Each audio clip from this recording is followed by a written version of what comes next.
Hello everyone, let's learn how to delete all posts on Facebook at once. Whether you've posted something you regret or simply want to clean up your digital footprint, we've got you covered. Before we start, leave a like and subscribe for more tutorials like this. First, open a Facebook app on your phone. Next, you need to go on your profile by tapping on profile icon in top left corner of the screen. Now you are on your profile, and next you need to do is to go this 3 points on your profile. When you do that, you are on profile settings, and next you need to do is to click on activity log.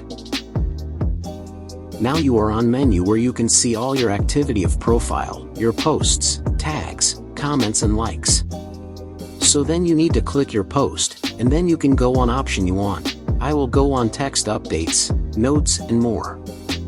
So on this menu you see time of all your activity, and when you want to delete, go on this 3 points and select remove to trash.